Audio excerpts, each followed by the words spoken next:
Lamouka. Il répond aussi aux questions de Christian Loussakweno. Monsieur Martin Fayoulou, bonjour. Oui, bonjour. Dans quelques heures, la grande annonce. Si vous êtes élu, quel sera votre premier acte de chef d'État? Mais écoutez, mon premier acte de chef d'État, c'est d'abord de remercier toutes les Congolaises et tous les Congolais pour la confiance qu'ils m'ont accordée. Et ça, et deuxièmement, c'est de mettre en application mon programme.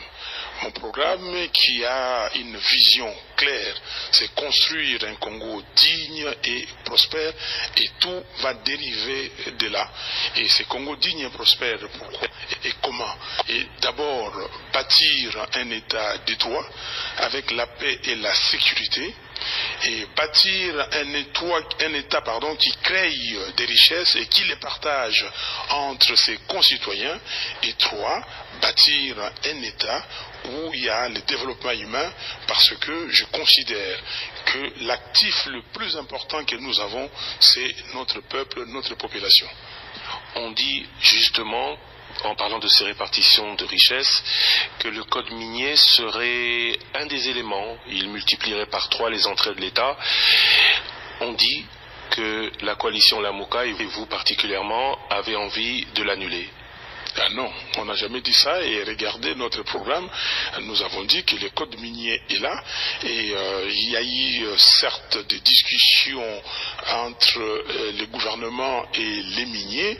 Nous nous sommes dit, nous allons simplement appeler les miniers pour discuter avec eux, pour continuer à comprendre leurs problèmes et aller de l'avant. Ce que nous avons dit, nous avons arrangé les climats des affaires.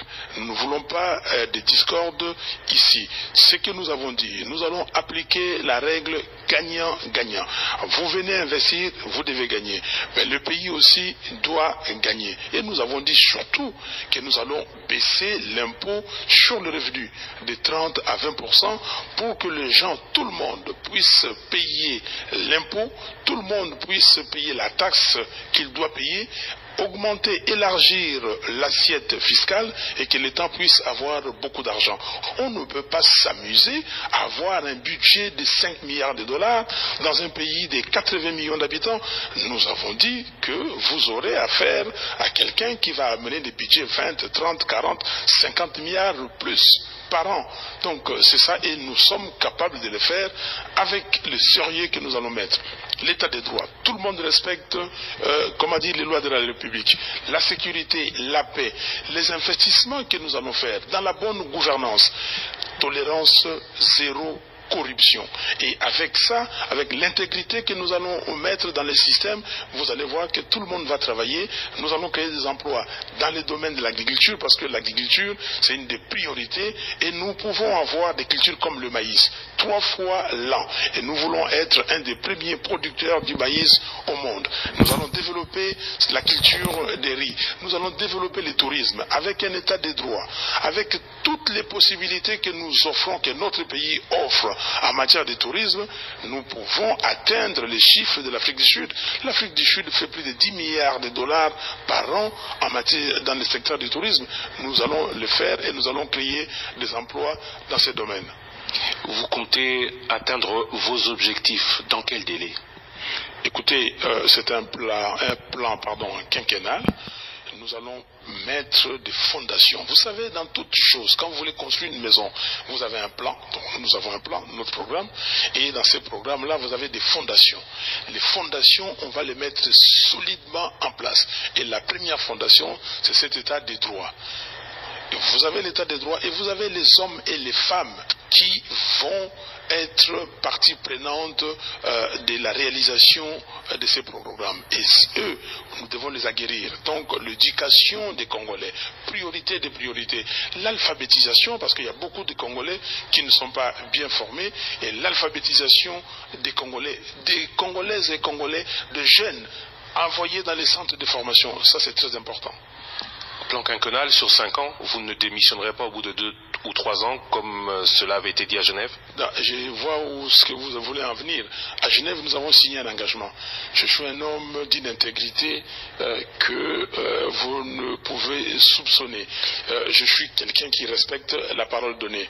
À Genève, nous avons dit qu'il y a certains qui étaient écartés et que pour que nous soyons efficaces, il faut que tout le monde soit là. Et nous avons un mandat de 5 ans, mais est-ce que nous ne pouvons pas regarder ce que nous pouvons faire 2 ans, 24 mois, et si les 24 mois on ne fait pas ce qu'on doit faire, on peut aller 6 mois de plus, donc au total 36 mois. Mais il y a une provision dans notre accord qui est très claire, que nous allons nous asseoir tous pour regarder ce que nous avons écrit.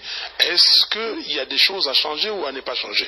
Donc, il y a que des imbéciles qui ne changent pas et des morts, mais nous sommes là. Si c'est 24 mois, si c'est 36 mois, et que nous sommes contents que le pays a changé, nous respectons. Si nous tous, le 5, dommage qu'on soit 5 au lieu de 7 qui avions signé ces documents, si le 5 aujourd'hui, nous pensons que non, il faut laisser le mandat intact, libre à nous, au 5, de le faire. Je crois, moi, au teamwork. Je crois, moi, à la construction du consensus. Je crois, moi, aux gens qui se parlent et qui se font confiance avec ce que j'appelle la communication effective. Donc pas de démission obligatoire au bout de 2 ou 3 ans. Ce n'est pas de démission obligatoire, c'est un document que nous avons signé, c'est un acte d'engagement et je me suis engagé. Et cet acte d'engagement donne des provisions pour, l'amender si nous voulons. Et je vous le dis, à 5, si nous sommes d'accord qu'on doit s'arrêter là, on s'arrête. Si nous sommes d'accord qu'on doit continuer, on continuera. Donc il n'y a aucun souci, je suis un homme de parole. Quand je dis quelque chose, je réalise. J'ai dit à tous les amis au niveau du rassemblement que au 31 décembre 2017, s'il n'y a pas élection, nous devons tous quitter l'Assemblée nationale, quitter les institutions où nous étions. J'ai été le seul, le 1er janvier 2018, à quitter l'Assemblée nationale. Vous voyez que je suis un homme de parole. Pour arriver à tout cela, cet état de droit, installer votre politique, il faudra avoir une majorité à l'Assemblée. Et si vous ne l'avez pas, avec qui allez-vous travailler? Vous connaissez la Constitution est très claire. Quand vous allez à l'Assemblée nationale, il y a un formateur qui regarde pour la Constitution de la majorité parlementaire. Nous allons faire cela. Vous savez qu'aujourd'hui, aucun regroupement, aucun parti politique ne peut à lui tout seul avoir la majorité. Nous allons rechercher cette majorité au sein de l'Assemblée qui sera constituée. Et si vous ne l'obtenez pas? Si on ne l'obtient pas, on va gouverner selon la Constitution. La règle ici, c'est l'état des droits. C'est que pour une fois, au Congo, nous devons respecter les textes et je respecterai les textes. Que deviendra M. Kabila? M. Kabila est citoyen congolais. Il a sa place ici au Congo. Il fera ce qu'il voudra. Et du reste, la Constitution est claire. Il est sénateur à vie et maintenant l'Assemblée nationale vient d'adopter une loi sur les statuts des anciens présidents.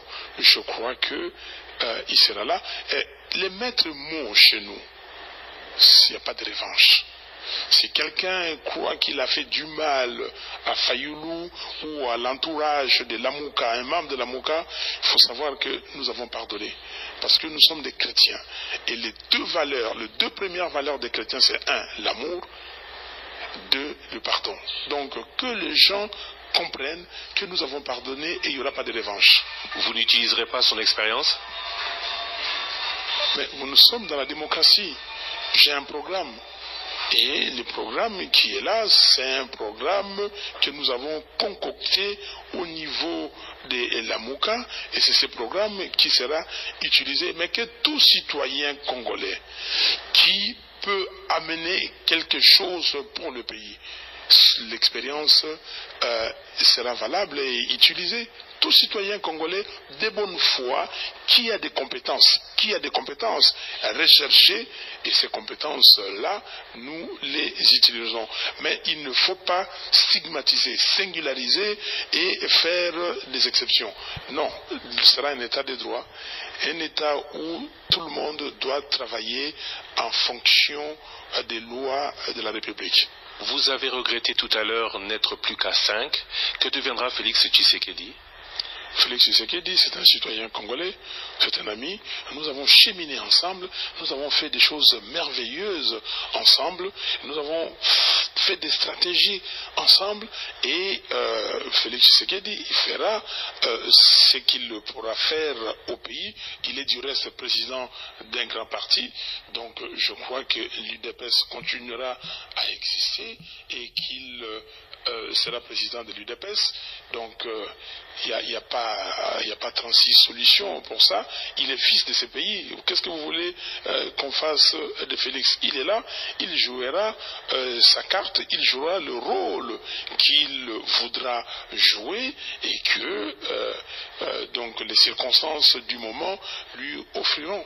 Monsieur Martin Fayulu, je vous remercie. C'est moi qui vous remercie. C'était le deuxième invité de cette édition spéciale, Martin Fayulu, le candidat de Lamuka. Il répondait aux questions de Christian Loussakweno. Reste avec